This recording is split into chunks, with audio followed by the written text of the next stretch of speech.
Пері мен пенде. Журналистің жүрмейтін жері бар ма? Бірде жолым түсіп, Қызылорда облысының Қазалы ауданына бара қалдым.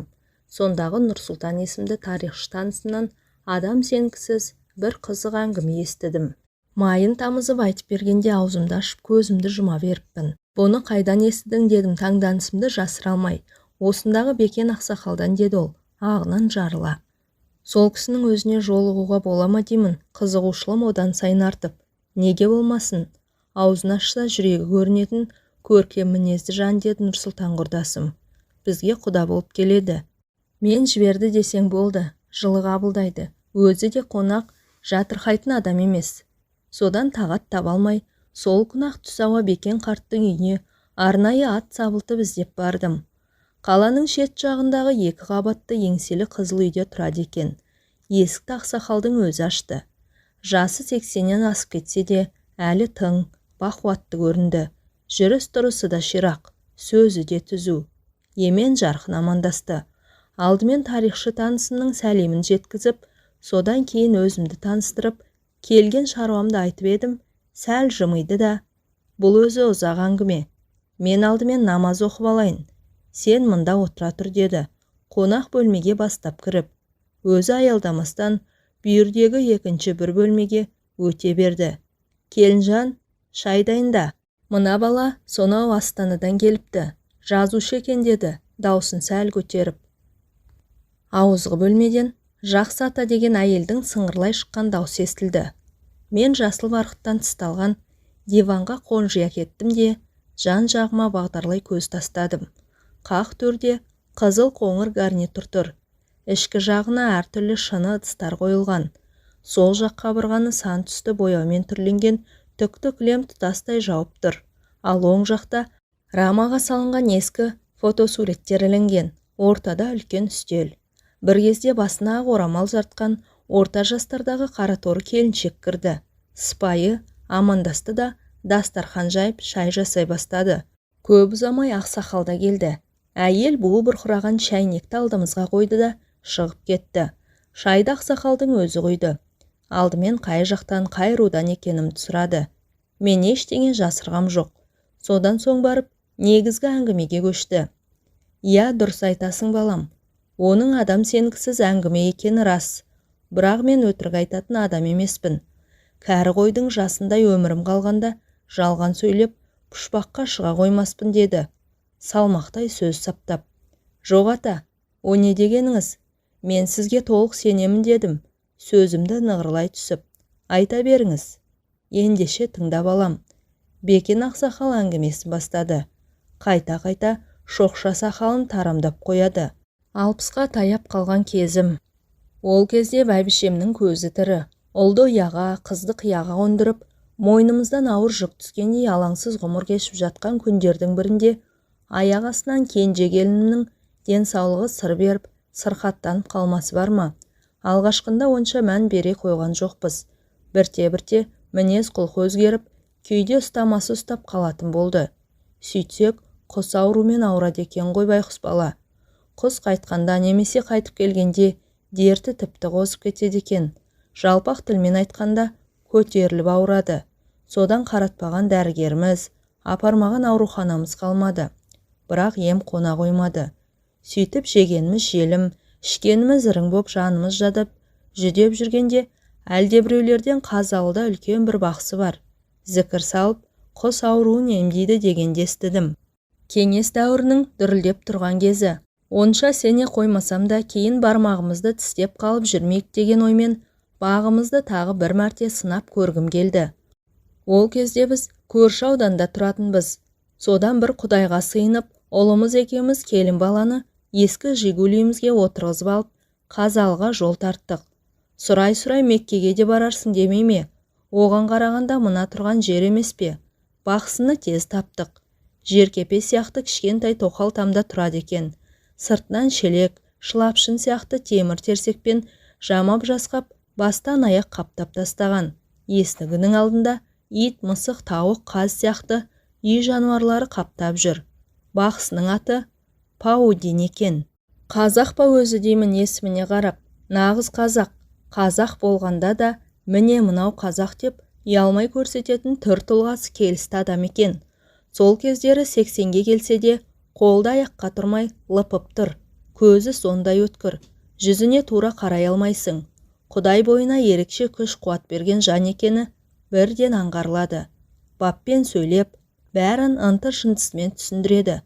Кемпірі неміс, қазақша судай ағып тұр. Басқа ұлттың өкілі болса да, жүзі жылы, иманы бетіне үйіріліп тұрған мейірімді жан екен. Айтары жоқ, бір-біріне бап қосылған. Келген жағдайымызды айтып едім, екеуі де елпек қағып, құрақ ұшты.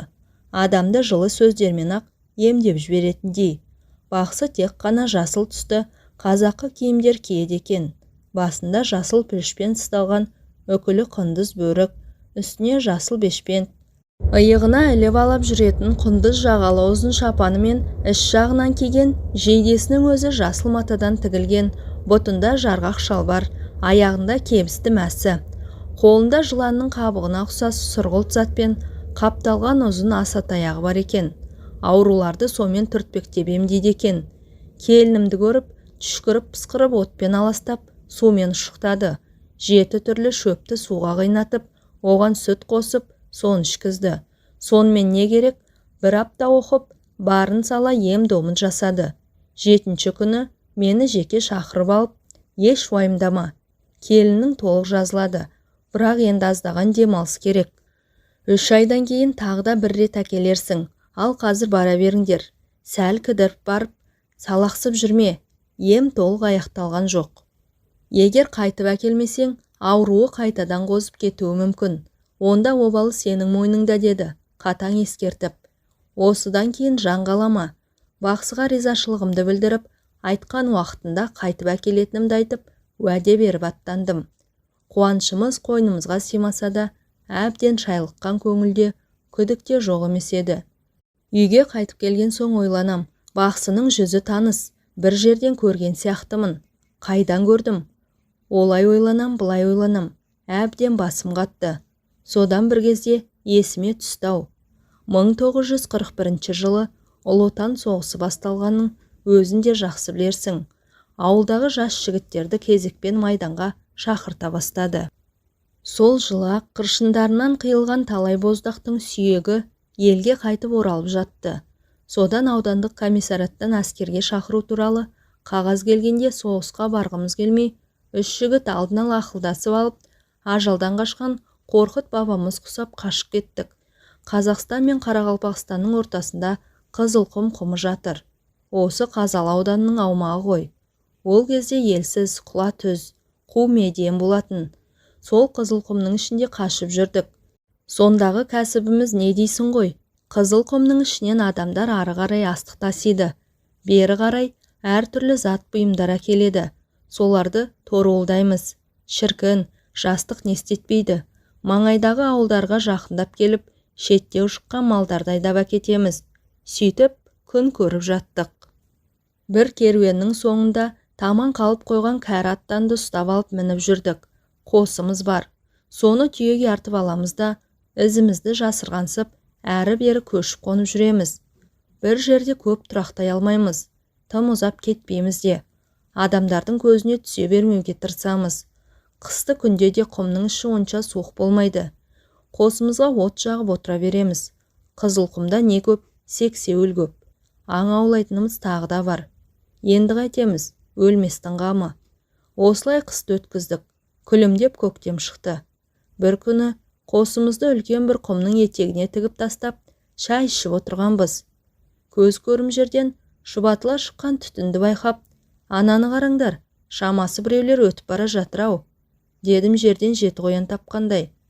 Байқастап көрейік, несі бар екен? Қайтейін, тамақтан тарығып жүрген кезіміз. Алдымен аузыма түскен сөз осы болды. Үшеуміз жарыса жүгіріп, жанымыздағы құм төбеге шықтық. Бажайлап көз салып едік, сонандайдан қарауытып жалғыз лашық көрінді. Төбесінен будақтап түтін шығып жатыр. Азырақ ақылдасып алдық та, аяғымызды аңдап басып лашыққа қарай аяңдадық.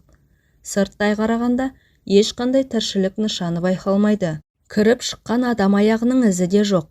Жайлап жөткірініп қойып, жасқаншақтай лашықтың есігін аштық. Ассалаумағалейкум деп ішке кірдік. Төр жақта орта жастағы еңгезердей ер адам малдас құрып отыр, жападан жалғыз. «Уағаликум салам, уа жігіттер, келіңдер, төрге шығыңдар» деп ысырылып бізге орын ұсынды. «Қайдан келе жатырсыңдар?» Қазақша сөйлейді. Томпақ бет қызыл шырайлы адам. Жүзінен нұр төгіліп, көзінен мейірім шуақ шашырайды. Секем алатында ештеңе байқалар емес. «Ой ағасы, біз Қарақалпақстанға бір тығыз шаруамен жолаушылап бара жатыр едік. Лашығыңыздан шыққан түтінді көріп, арнайы бұрылдық дедік. Өтірікті суша сапырып, танысып білісейік дегендей. Әжетке жарайтын бірдеңе болса қағып кетуді ойлап, жан-жағымызға жалтақ-жұлтақ қарап қоямыз. Еле балар ештеңе жоқ. Тек босаға жақта көнелеу темір шайнек пен үстіне ақ шүберек жабылған ыдыс аяқтар тұр. Сәлден кейін әлгі кісі: «Енді келіп қалған екенсіңдер, бір-екі кесе шай ішіп кетіңдер» деді, қонақ жайлығын танытып. Біздің де күткеніміз де осы сөз еді. Іздегеніміз алдымыздан табылғандай, қуанышымыз қойнымызға симай тұрса да, «Айтқаныңыз болсын ағасы» дедік өзімізше сыпайылық сақтап. Ол босаға жаққа қарап, басқа бір тілде бір түрлі мақаммен сарнап қоя берді. Сол-ақ екен, шәйнек өзінен өзі көтеріліп келіп ортада жанып тұрған оттың үстіңгі жағына ілініп тұра қалды. Ақ шүберек ортамызға дастархан болып жайылды. Оның үстіне қойдың басындай қара нан топ ете түсті. Артынша үлкен пышақ жарқ ете қалып, бізге қарай бағытталып келе жатты. Шошып кеттік. Зәреміз зәр түбіне жетті. Екі көзіміз пышақта, тұра қашуға дайындала бастадық. Бірақ абырой болғанда пышақ бізге тақалған жоқ. Өзінен өзі нанды турады да, жанды зат сияқты қайтадан орнына барып жата қалды. Сол кезде барып ух деп демімізді бірақ алдық. Сосын кішкене кеселер ауада қалқып келіп, әрқайсымыздың алдымызға тұра қалды. Әлгі кісі бізбен емес, көзге көрінбейтін басқа біреумен өзгеше тілде сөйлесіп отыр. Ара-арасында әйелдің сыңғырлаған даусы шығып қалады. Біз оның не деп отырғанын түсіне алмадық.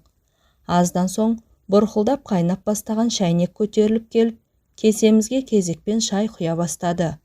Аң-таңбыз, қорыққанымыздан тіліміз байланып қалғандай болды. «Әй жігіттер, сендер үрейленбеңдер, шай құйып беріп жүрген жеңгелерің ғой» деді жаңа танысымыз жылы жымиып.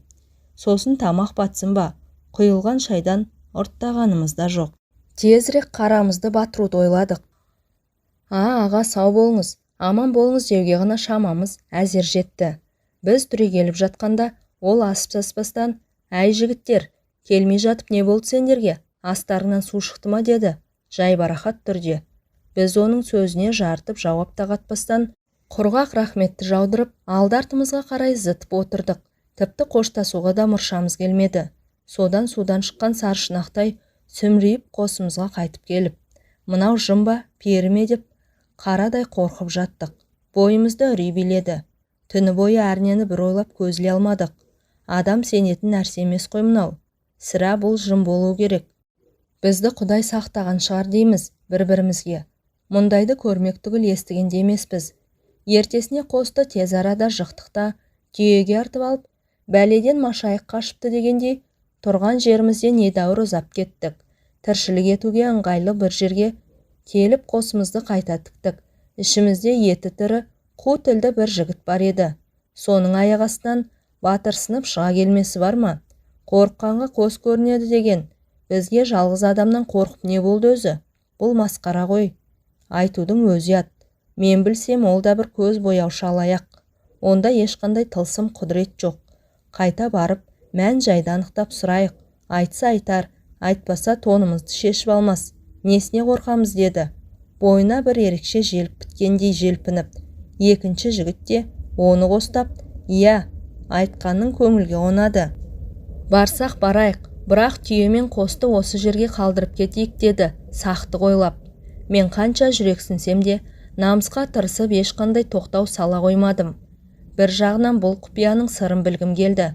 Сонымен бәріміз бір ортақ шешімге келіп, қайтадан кері ізге түстік. Қанша жерден жігерімізді жани түссек те, бойымызда қорқыныш басым. Әжептәуір алыстап кетіппіз. Түтін көрінер емес. «Әй, ол осы уақытқа дейін ай қарап отыр деймісің? Кетіп қалған шығар. Тым құрымаса орнын көріп кетейік» деп жүгіре басып келеміз. Жал-жал болып жататын құм төбелер болады. Сондай бір құм төбеге шыққанда төменде тұрған өзімізге таныс лашықты көріп, көңіліміз көтеріліп қалды. Маңайда тірі жан жоқ, от жақпай отырған шығар, не де болса бара көрейік деген ойға бекіндік. Әлгі батырсынып келе жатқан жігіт, әй, ол да адам баласы ғой, бекер қорқасыңдар, қорықпаңдар, мен өзім одан бәрін сұраймын, сендер тек қасында қара көбейтіп тұрсаңдар болды деп, аяғын нығыздай басады. Екеуміз артында салпаңдап келеміз. Содан зулап отырып жетіп бардық. Алдыңғы жақта қасқайып келе жатқан батырымыз лашыққа тақап барды да сәл кідіріп жөткірінді. Ешқандай дыбыс шықпаған соң, ассалаумағалейкум деп есіктен басын сұға берген сол еді, атылған пружинадай қайтадан кері серпілді. Арт жағында Әліптің артын бағып тұрған екеумізді қаға-маға анандай жерге барып, шалқасынан гүрс етіп құлады. Қапелімде не болғанын түсіне алмай қалдық. Сабазыңның көзі алақтап кеткен. Не болды дегенімше болған жоқ. Тіл қатуға да шамасы келмей, атып тұрып тұра қашты. Біз де жүгіре жөнелдік. Қос өкпемізді қолымызға алып, алды-артымызға қарамай зытып келеміз. Сізге өтірік, маған шын, әлгі батырдың шашы тікірейіп тұрып кеткен. Әй, тоқтайсайшы деп айқайлап келемін. Құлақ асар түрі жоқ. Мұнша жүйрік болар ма жеткізер емес. Тек анда-санда арт жағына жалтақ-жалтақ қарап, әй, жүгірсеңдерші, жүгіріңдер деп безек қағады. Зәресі ұшып кеткен, түрінен адам шошырлық. Содан қосымызға жақындаған кезде бірақ тоқтады. Алқынып тұрмыз. Тер басып кеткен. Ай, бір 7-8 шақырым тоқтамастан жүгірдік-ау деймін. Не болды дейміз ентелей түсіп. Ойбай, сендер сұрамаңдар, мен айтпаймын. Құдай сақтасын дей береді. Әй, не болды айтсайшы дейміз. Екі жақтап, ол арт жаққа жалтақтап қарап қойып, жоқ, тезірек қосқа жетіп алайықшы дегеннен басқа ештеңе айтпайды. Оның аппақ қудай қуарған жүзіне қарап, одан сайын құтымыз қашты. Содан не керек, ақыры алқынып қосымызға да жеттік-ау. Қосты жығыңдар, қашу керек, кету керек бұл маңнан дей береді безілдеп. Енді айтсаңшы не болды дейміз. Қосан жарласып, ой сұмдық-ай. Есікті аша беріп, әнеугінгі кісінің ортада жүрісінен отырғанын көріп қалдым. Оны бастарына ақ сәлде ораған 5-6 шал қоршап алыпты. Есік жақта отырған қаба сақалдысы маған жалт қарады. Шіркіннің жанарыны өткірін-ай, жасындай, жарқ етіп тоқ ұрғандай денемді дір еткізді. Содан көзден ұшқан ұшқынмен бірге бір алапат күш кеудемнен қатты соғып, қалпақтай ұшырды ғой. Құдай сақтасын, бұл жерден аулақ кетейік. Мен бірдеңе білсем, бұлар адам емес, жын шайтандар, ана лашық солардың ұясы болса керек деді, дір-дір етіп. Содан Байекеңе де жан керек, қосымызды түйемізге артып алып тайып тұрдық. Қызылқұмның ішкері жағына соғына кіріп, із жасырғандай болдық. Бірақ жаңағы оқиға күндіз есімізден, түнде түсімізден кетпейді. Қорыққанға көз көрінеді деген, кез келген нәрседен шошынып зәреміз ұшып құртымыз қашады. Бойымызды үрей билеп алды. Жатсақ та, тұрсақ та, сыртымыздан біреулер торуылдап жүргендей болып, күндіз күлкі, түнде ұйқыдан айырылдық. Тіпті желдің уілі мен шегірткенің шырылынан да шошынатын әдет таптық. Сөйтіп Қызылқұмның ішіндегі өміріміз тозаққа айнала бастады. Содан бір күні үшеуміз отырып ақылдастық.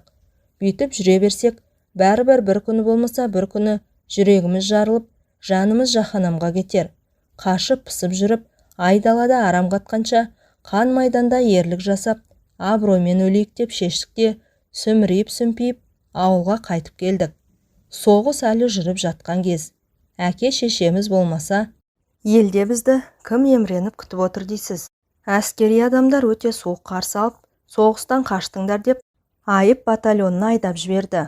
Айнымас дос болуға серттескен қасымдағы 2 серігім сол айып батальонында жазаларын өтеп жүріп, о дүниеге аттанды.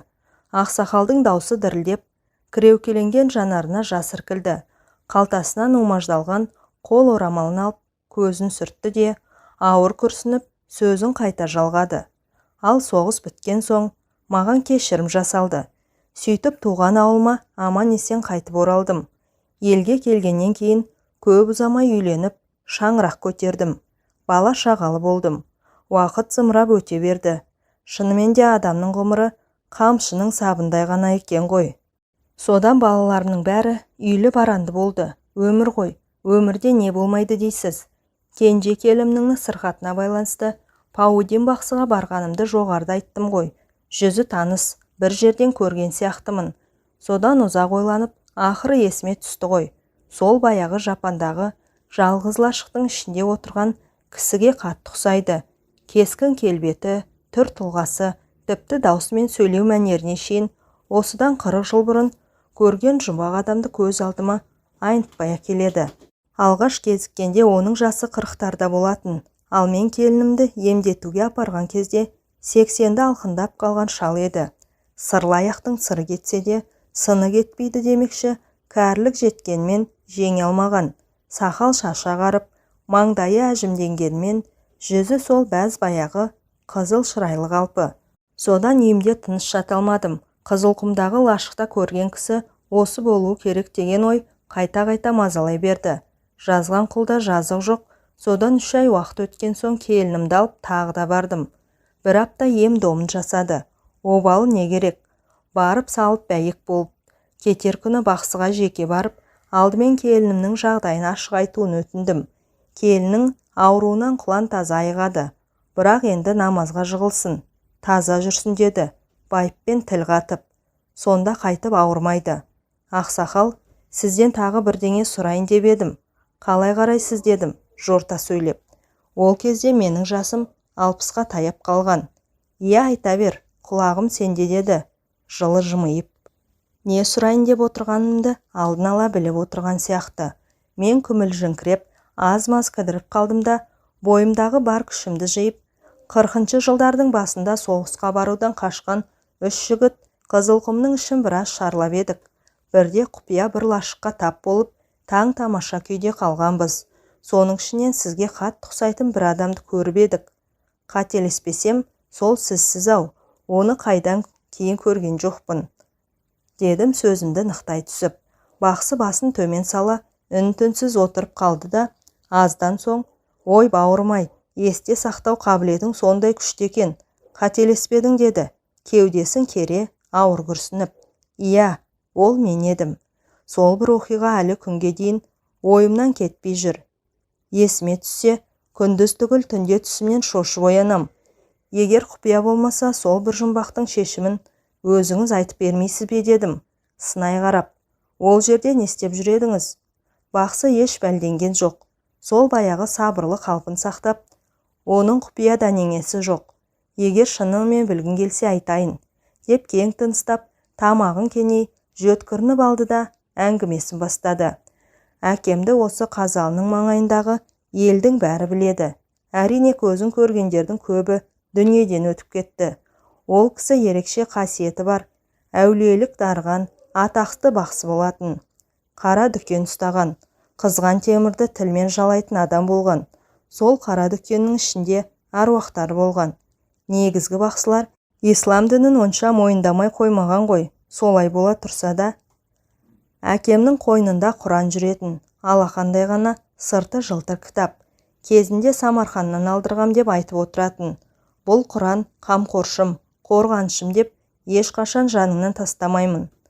Тек дүниеден өтерінің алдында ғана мені шақырып алып, балам, елде көптеген өзгерістер болып жатыр. Тілімді алсаң менің жолымды қумай-ақ қой. Бағың байланады.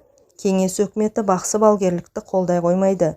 Бірақ есіңде болсын, мен о дүниеге аттанғаннан кейін менің жанымда жүрген жын-перілердің барлығы сені жағалайды. Саған көшеді, саған келеді. Сені перілер өздерінің әлеміне көтеріп алып кетуі мүмкін. Сондықтан мына Құран кітапты жаныңнан тастама. Әркез қойныңда жүрсін. Егер бұдан айырылсаң, жер бетіндегі татар талқаның таусылады. Осыны жадыңнан шығарма деп, Құран кітабын қолыма ұстатып кетті. Мен мәселенің мәнісін толық түсіне қоймасам да, әйтеуір оны жоғалтып алсам, бір жамандықтың боларын сезіп, жарайды әке, айтқаныңызды бұлжытпай орындаймын деп, қойныма сүңгітіп жібердім. Содан кейін көп ұзамай, әкем о дүниеге аттанды. Көз жасымызды көл қыла жүріп, ақтық сапарға арулап шығарып салдық. әке аманатына адал болуға тырысып, қасиетті Құран кітапты төс қалтамнан тастамайтын болдым. Күндіз де түнде де жаныңда болсын, ешқашан алшақ қойып ұйықтаушы болма деген өсиет сөзін ешқашан есімнен шығарған емеспін. Содан 3-4 жыл бойы оны бойтұмардай бойымда сақтап бір сәтке ұмыт қалдырған жоқпын. Біз жылда бидай, күріш, тары, қауын, қарбыз егетінбіз. Бірде шілденің шіліңгір аптабында ауыл маңындағы дарияның жағасында егістікке су жіберу үшін кетпенмен терлеп тепшіп арық қазып жатқам. 20-ға жаңа шыққан кезім. Білегімде бұла күш ойнап тұрғанмен ыстыққа шыдай алмай, денемді сергітіп алу үшін суық сумен жуындым. Киімдерімді шешіп қойғам. Қыза-қыза ұзап кетіппін. Есімнен қалай шығарып алғанымды өзім де білмеймін. Құран бешпентімнің жан қалтасында қалып қойыпты. Ойымда ештеңе жоқ. Бір албеменің көлеңкесіне барып, азырақ демімді басып алайыншы деп, арқамды төсей отыра қалсам, албасты басып қалғып кетіппін. Көзімді ашсам басқа бір жерде жатырмын.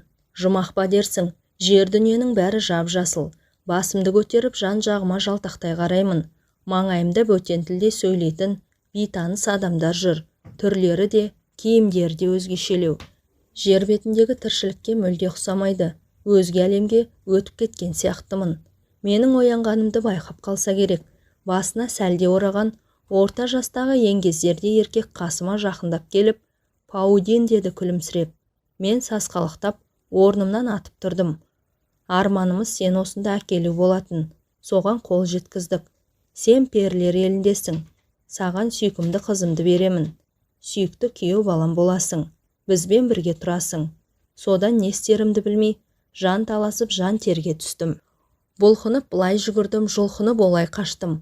Бірақ қайда барсам да сол жап-жасыл әлем. Содан жаңағы дәусары сақ-сақ күліп, қашып қайда барам дейсің? Сен адамдар арасында емес, перілер елінде өмір сүру үшін жаралғансың. Әкең де солай еді. Бірақ ол Құранды жанынан бір ел тастаған жоқ. Сөйтіп бізге алдыра қоймады.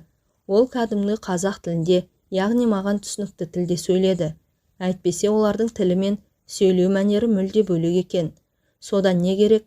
Мен перілер елінде 20 жылдай ғұмыр кештім. Амалсыздан перінің қызына үйлендім. Солармен бірге өмір сүрдім. Тілдерін үйрендім. Дәстүрлеріне қанықтым. Тылсым, құдірет күштерін меңгердім. Алланың әмір-ай, перінің қызымен ерлі-зайыпты болып 20 жылдай бірге тұрсам да арамызда бала бола қойған жоқ. Елімді, жерімді, туған туысқандарымды есіме алсам, санам саққа жүгіріп, ойым оңға бөлініп, жүрегім қан жылайды. Сағыныштан сарғайып, жаным жабырқау тартады. Қас қабағымды мұң торлап, кеудем шер-шеменге толады. Қазір ойлаймын, не деген ақмақ болғанмын. Құдайдың басқа салған осы екен ғой деп жүре беріппін ғой. Содан 20 жылдай уақыт өткеннен кейін ғана, мен мұнда неғып жүрмін? Ел жұртым қайда деп ойлана бастадым. Жер планетасына, адамдар арасына қайтып барғым келді. Жатсам да, тұрсам да, осы бір ой көкейімнен кетпей қойды. Алайда қалай кетем? Қалай деген сауал туындаса, тұла бойым мұздап қоя береді. Содан жіпсіз байланып, тағы да 2-3 жылдай жүріп қалдым. Неменеге кегежем кер тарта береді. Перілердің неден қорқатынын, оларға қарсы күресудің амал айласын жақсы білемін ғой. Ендеше неден қорқамын? Одан да перінің қызына шындықты айтып, басын айналдырып көрейін. Сөйтіп бірге қашуға көндірейін деген ойға бекіндім. Сосын ағайын туысты әбден сағындым. Адамдардың арасына барайықшы деп, күнде құлақ етін жей бердім. Көзімнен жас, тілімнен зар төктім. Перінің қызының көркі ақылы сай болатын. Өтірік айтып не қылайын? Біз бір-бірімізді шынымен жақсы көрдік. Ол мені түсінді. Сөйтіп бір күні жылап отырып, келісімін берді. Тек адамдар арасына барсақ, сен тірі қалуың мүмкін, ал мені өлтіреді. Өлтіреді ғой деді, жанары жәутең қағып. Өйткені перілер елінде арнайы жазылған заң болмаса да, тәртіп сондай қатал. Тәртіп бұзғандар қатаң жазаланады. Кешірім жасалу деген түсінік атымен жоқ. Егер қашып кетсе, перілердің оны тірі қоймайтынын жақсы білсем де, жоқ олай деме. Екеуміздің де тірі қалуға толық мүмкіншілігіміз бар дедім, алдаусыратып. Иә, шынымен адам баласын сағынып жүргеніңді білемін. Бірақ мен жер бетінде өмір сүре алмаймын ғой. Сен сол жағын ойладың ба деді, қыз мұңайып. Сосын амалсыздан өтірік айтуға тура келді.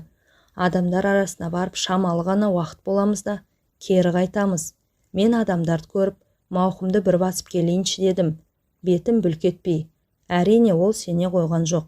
Бірақ жарайды, керек болса саған деген ақ адал махаббатым үшін өмірімді қиямын деді жыламсырап. Мені шынымен жақсы көретін, маған жан тәнмен берілген еді байқұс. Қыз көнгеннен кейін көп ұзамай жер планетасына жол тарттық. Перілердің елі ғарышта. Оларда алыс жақын деген ұғым болмайды. Баратын жерлері қанша қашық болса да, зыр етіп жылдам ұшып бара салады. Келіншегімнің көмегімен оны мен де жап-жақсы меңгеріп алғам. Содан ұшып жерге түскен күннің ертеңінде сендер тап болдыңдар. 20 жылдан кейін қайта көрген алғашқы адамдар едіңдер. Қасымда зайыбым болды. Бірақ оған көрінуге болмайды. Сондағы дастархан жайып шай құйып беріп жүрген сол байқұс болатын. Сендерді, яғни адамзат баласын сондай бір сағынышпен көрдім. Сол үшін ғой дастархан жайдырып жүргенім. Егер екінші мәрте көрген болсам, ондай ыстық ықылас білдірмес едім. Өйткені бізге құпияны ашуға болмайды. Содан 3-4 күн өткеннен кейін 20 жыл жұбымыз жазылмаған жұбайым елге қайтайық деп қыңқылдай бастады. Ол менен айрылғысы келмеді, ал мен оған көне қойған жоқпын. Мен жер бетінде қалам. Кетсең өзің кете бер. Жоңды бөгемеймін деп қас арсып тұрып алдым. Менің өз еркімен қайтып бармайтыныма көзі жеткен перінің қызы, олай болса жарайды. Не көрсем де сенімен бірге көрейін. Сен тастап ешқайда кетпеймін деді, қинала. Мен де оған әбден бауыр басып қалған едім. Шыны керек, қимадым. Кеткенін қаламадым. 4-5 күннен кейін ізімізден қуып қуғыншылар да жетті. Бізді оп-оңай тауып алды. Қыздың әкесі мен ағалары келді. Олардың дәстүрі бойынша алғашқы келісте маған еш нәрсе істей алмайды.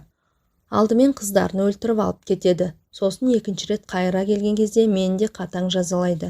Олардың алғашқы келген кездерінде сендер тағы келдіңдер ғой. Мен сол сәтте ортада әрқайсысына бір басымды иіп, кешірім сұрап, жалынып жалбарынып отырғанмын. Сол жолы қызды менің көзімше қинап өлтіріп, мәйітін елдеріне алып кетті. 1 аптаның ішінде айналып келіп менің де жанымды жаһанамға жіберулер керек еді. Мен содан құстай ұшып Қазалыға келдім де, осы өзің көріп отырған үйді тез арада тұрғызып алдым. Олардың темірден өте алмайтынын жақсы білемін. Сосын олар мұсылман перілер харам нәрселерге жоламайды. Менің ит пен мысық сияқты үй жануарларын көп ұстайтыным сол. Ал мына темір үйден шықсам, менің көзімді құртатыны айдан анық. Олар төңіректеп жүрсе, мен бірден сезіп қоямын. Келмеген болса да анық білемін. Ондай кезде далаға шығып, еш алаңсыз күнделікті тірлігімді жасай беремін. Десе де көбіне көп осы темір үйден ұзап шықпауға тырысамын. Бұл үй менің жай ғана баспанам емес, жау өте алмайтын қамалым, қорғаным. Содан көп ұзамай немістің қызына үйлендім. Мұсылман емес, кәпір ғой, христиан дінін ұстанады. Ал енді бұл маған екінші қорғаныш болды. Үшінші қорғанысым ит күшіктерім мен мысық мәулендерім. Менде бір емес, 3 қорғаныс бар. Сондықтан онша қорқада қоймаймын. Олар келгенмен бәрібір мені ала алмайды. Тіпті енді менің керек болмай қалуым да бек мүмкін. Қартайдық қой. Міне менің басынан өткізген жағдаятым, көрген білгенім осы деп әңгімесін аяқтаған еді Паудин бақсы. Ұзақ жылдар бойы көңілімді күптеткен сол бір құпия кездесудің сыры ашылып, түйіні тарқатылған соң, әрі келінімнің сырқатынан жазылатынын естіп білгеннен кейін бақсыға алғысымды айтып, аздаған ақысын беріп, үйге үлкен қуанышпен оралдық. Содан кейін бақсыны көрген жоқпын. Тек жаны жәннатта болғыр, кейіннен дүние салғанын естідім, деді Бекен ақсақалда ауыр күрсініп қойып. Сол келініңіз қайда қазір дедім. Не нәрсені болсын толығырақ білуге құмартып. Тұратын әдетіммен. Бағанағы шай жасап жүрген сол келінім ғой деді ақсақал, күлімсіреп. Иә, көмегінде қандай сауалдың тұрғанын біліп тұрмын. Содан кейін келінім шынымен ауруынан құлан таза айықты. Құдайдың бұнысына да шүкір. Ең тәуір келінім де осы. Жаққаннан кейін қолында тұрып жатырмын. Өзімді сыйлайды. Аталап құрақ ұшып тұрады. Бізге одан артық не керек қарағым, дейді жайдарлана. Жамандықты да, жақсылықты да көрдім. Аш та болдым, тоқ та болдым. Біреуден ілгері, біреуден кейін дегендей, қатарлы өмір сүрдім. Тағдырыма ризамын. Өмірге еш өкпем жоқ. Енді Құдайдан бір-ақ тілегім бар. Балалардың еш жамандығын көрсетпей, солардың алдында алса арманым жоқ. Мен Бекен ақсақалға ағынан жарыла әңгіме айтқан үшін рахметімді жаудырып сыртқа шықтым. Күн қызарып, ұясына батып барады. Аузында Алласы, жүрегінде иманы бар 80-дегі қарттың өтірік айтпайтынына сенгендіктен де әңгіменің әсерінен арыла алар емеспін. Осыдан кейін перілер мені де көтеріп әкететіндей көрініп, бойымды бір түрлі қорқыныш сезімі биледі. Қою қараңғылық түспей, тезірек қонақ үйге жетіп алуға асығып, аяғымды жылдамдықта басып келемін. Кенет ту сыртымнан көбірлеген дыбыстар естілгендей болды. Дауыс тіпті құлағымның дәл түбінен шығатын сияқты. Сасқанымнан арт жағыма қарауға батылым бармай, алға қарай тұра жүгірдім. Зымырап келе жатқаным аяғым бірдеңеге шалынып кеткендей болды да, екпіндеп келіп, етбетімнен құладым. Ар жағы есімде жоқ. Көзімді ашсам, міне, қызық жап-жасыл бақтың ішінде жатырмын. Әңгіменің соңы. Әңгіме авторы Думан Рамазан.